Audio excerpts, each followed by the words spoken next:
Hi Aaron, so this is just a quick tutorial video of how to get access to your website and how to make simple text updates. If you want to look at photos and images, that's something we'll have to cover separately. For now, I just want to get you access to the site and able to make some simple alterations to the text and move some images around if you wish to.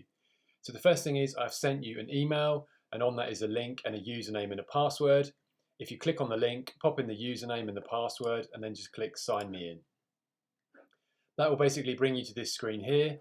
Ignore any notes over the right hand side about payments due. I'm not really sure why those come up. There's never anything due, so just completely ignore that. Over on the left hand side here, you want to click websites. When you do that, you'll see a little thumbnail of your old site. This will eventually update to your new one, but that's just what Google's picked up. Below that, you'll see edit website. So if you click on that, and basically that will load my system, which is Bramble. So that's the software I use to build your site. If you've got a fast connection, it'll be pretty instant. And if you're on a slower connection, it can take a good sort of 30 or 60 seconds to load. So what Bramble does is it loads your homepage. You'll see some strange symbols and things repeated, like the slider is there twice. You can just completely ignore that. It's just the way the site's set up so that certain things are turned off for mobile phones. So you have a computer version of the slider and a mobile phone version of the slider. So basically just completely ignore anything like that you see and scroll down and go past them. Every element that you come to, you click, you'll see then you get this green box to let you know that you're editing that particular part of it. And then much like a Word document, you would go in and you could make simple changes to the different wording, make any changes that you want to make. I wouldn't interfere with the fonts and the font sizes and things like that too much. Just make any sort of text alterations that you want to for now. Leave everything else as they are because they've been optimized for tablets and for mobiles. So best to leave the font sizes as they are. But yeah, you could get in, you could make changes. If you wanted to insert a bullet point, obviously you could go in, you could insert a bullet point, whatever that was, and move those around if you want to, copy and paste them, get that exactly as you want it. You've got a couple of ways to get out of any mistakes or things that you didn't mean to do. So you have the undo button. If you click that, it will put it back to how it was. If you accidentally make mistakes, so for example, I've deleted a whole section, I didn't really want to do that. As long as you don't publish, you're fine. So at the top there where you see the green publish button, just don't click that if you've made a mistake, because what you can do is just exit and leave. We didn't hit publish, so we've actually done no damage at all to the website. So I always say that to customers, so you can log in, you can have a little look around, you can make a couple of changes and you won't do any damage to the site as long as you don't publish the changes that you've made. So hopefully that's enough to sort of give you an insight into how to get into the website. Any bars at the bottom are flagging keywords to Google, so please don't change the yellow bars at the bottom because all of that's been submitted to Google as part of your rankings.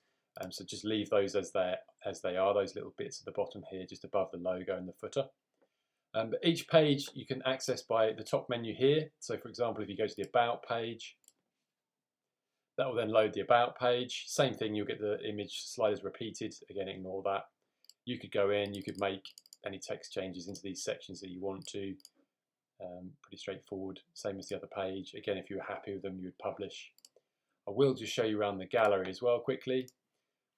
So the gallery, if you decided there's an image in the gallery and you really don't want the image, you have the little remove icon. So for example, you could take that one out and that's gone. You can undo that if you didn't mean to. You can also change the order of the gallery image.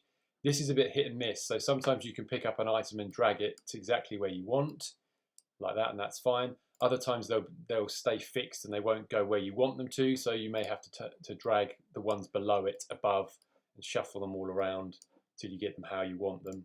But yeah, in theory, you can obviously go through, delete any images that you don't want and swap and change the order, get the gallery exactly as you want it. If you want to be able to add photos to the gallery, I will need to run through that separately. And really, ideally, you'd need Photoshop just to make sure they're all the same size. We can get around it if you don't have software like that. But if you do want to do that, just let me know and I'll cover this separately. I just thought I'd show you the gallery just so that you could remove anything you didn't want in there and swap the order for now. And again, I've made a few changes, but I'm going to just exit and leave, and I've not published those changes, so I've done no damage at all. So yeah, you may have to watch this video a couple of times, but it is quite straightforward, to be honest. You're accessing each page at the top here. Every page that you come to will look fairly similar. Again, you can go into each section, you can make any alterations and tweaks that you want to, add more wording, and again, leave these little bars at the bottom. But everything else is you're free to pretty much get in and make some alterations and changes with. If you get stuck, let me know. You do have half an hour a month of completely free support from me for updates and changes included in your hosting fees. So if you do want to change photos or make alterations and you don't feel confident, you've got that half an hour a month. That can also roll over. So if you've done nothing for several months, you can have 2 or 3 hours worth of updates in one go. So just like to let people know that, just in case they get worried about trying to change the gallery themselves, they'd rather not. You've got that time allocated where you could make changes like that for half an hour a month, or bulk them up and do a few in one go. So yeah, anyway, hope that gets you into the site. Have a look, have a play around, try and access Bramble, navigate through some pages, have a little look. And obviously, if you do want to make any changes, make the changes, then publish them at the top. And then it takes about sort of 30 or 60 seconds for them to then be live on the website. If you make a change in Bramble and you go on the website, you might have to click your refresh button on the website just so the page updates. So yeah, I hope that helps for now. And if you need anything else, just let me know. Thanks for watching.